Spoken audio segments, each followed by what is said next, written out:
যিবিলাক মানুহে এটা এছেম্বলিত কেইটা পুলিং ষ্টেচন আছে নাজানে, যিবিলাক মানুহে এটা লোকসভা নিৰ্বাচনত কেইটা পুলিং ষ্টেচন আছে নাজানে, তেওঁলোকে আমাৰ ৰাজীৱভৱনত আহি কয় এইবাৰ দুবৰি জিকাই দিম।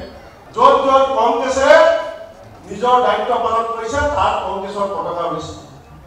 য'ত কংগ্ৰেছে আত্মসন্তুষ্টি নহৈ নিজৰ দায়িত্বক বাদ দি পেলাই একাষৰীয়া কৰি কেৱল দৈনিক পলিটিক্স নেতাৰ লগত সম্পৰ্কৰ পলিটিক্স কৰিছে, তাত কংগ্ৰেছ ধ্বংস হৈছে। ইয়াত কৈছে মই বৰপেটা জিকাই দিম, মই ধুবুৰী জিকাই দিম, মই লখিমপুৰ জিকাই দিম।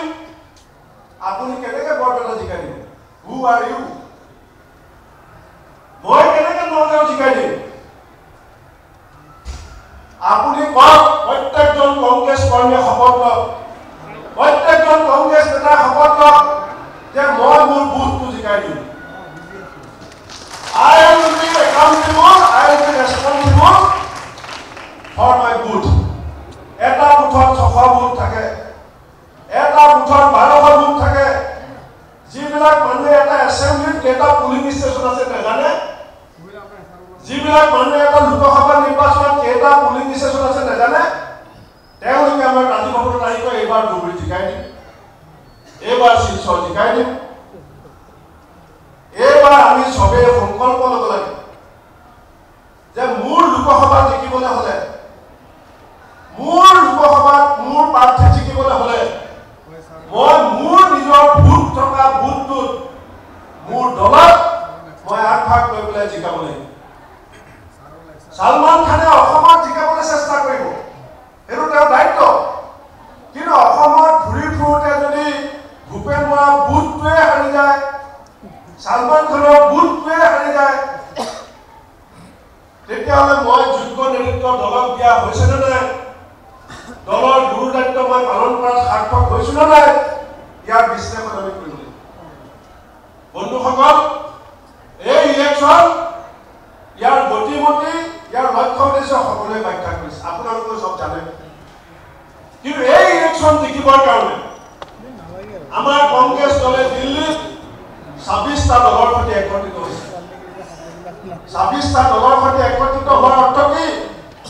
যে আমাৰ দলৰ যিটো ৰাষ্ট্ৰীয় ভেটি, আমাৰ যিটো ৰাষ্ট্ৰীয় সম্প্ৰসাৰিত শক্তি, তাক আমি নিজে জানি শুনি বুজি আমি সংকুচিত কৰিবৰ কাৰণে সিদ্ধান্ত লৈছো। আমি 542খন আসনত নেখেলো। কিয় নেখেলো?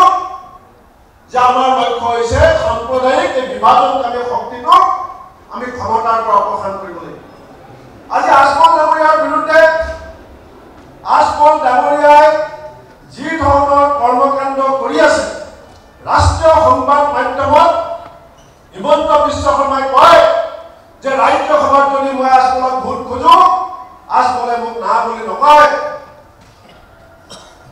ৰাষ্ট্ৰীয় সংবাদ মাধ্যমত কৈছে, কিন্তু গাঁৱৰ মানুহে কথা গম নাপায়।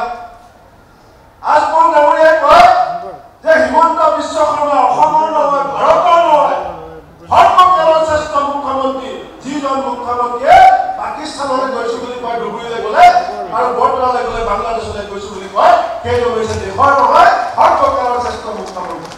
এই কথা কিন্তু গাঁৱৰ মানুহে গম নাপায়, এই কথা গাঁৱৰ মানুহে গম নাপায়। কোনে লৈ যাব গাঁৱলৈ এই কথাবিলাক? কোনে লৈ যাব? মই পাৰিম জানো?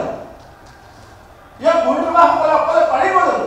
অসমত 33,544টা ভোট কেন্দ্ৰ আছে, 33,544টা ভোট কেন্দ্ৰ আছে। আজি মই ইয়াত বহি থাকোঁতে এতিয়া মানুহ কমিছে, বেলেগ কথা আহি পাওঁতে মই দেখিছোঁ যে আজি এই মিটিংখনত আমি 1500 মানুহ গোট খাইছিলোঁ চকী হিচাপত, কাৰণ ইয়াত 1500 কেপাচিটি আছে। মই আহি পাওঁতে চব প্ৰত্যেকখন চকী ফুল হৈ আছে। 33,544টা ভোট কেন্দ্ৰৰ এটা এটা পাৰ্লিয়ামেণ্টৰ দৰে 1500ৰ পৰা 1800লৈকে ভোট কেন্দ্ৰ আছে। আজি আমি 1500 মানুহে যদি সিদ্ধান্ত লওঁ, আমি 33,544টাৰ 1500টা ভোট কেন্দ্ৰৰ দায়িত্ব ভাগ কৰি শেষ হৈ যাব। আজি যদি আমি এই পৰ্যায়ত যদি কাম নকৰোঁ, বিজেপিৰ আজি যিটো আগ্ৰাসী ৰাজনীতি, আমি ভোটটোক বেয়া পাব পাৰোঁ, আমি ভোটটোক হিংসা কৰিব পাৰোঁ, আমি ভোটটোক ভয় নকৰিব পাৰোঁ, কিন্তু ভোটটোক যদি কোনোবাই গুৰুত্ব কৰিব বিচাৰে সেয়া মুখত গুৰুত্বহীন কৰি নহ'ব সেয়া আপোনাৰ পৰিকল্পনা ৰণকৌশলৰ মাজেদি আপুনি সত্যক গুৰুত্বহীন কৰিব পাৰিব আজি তেওঁলোকৰ ৰাষ্ট্ৰ কি তেওঁলোকৰ ৰাষ্ট্ৰ হৈছে ধৰ্মীয় মেৰু বিভাজন তেওঁলোকৰ ৰাষ্ট্ৰ হৈছে হিতাধিকাৰী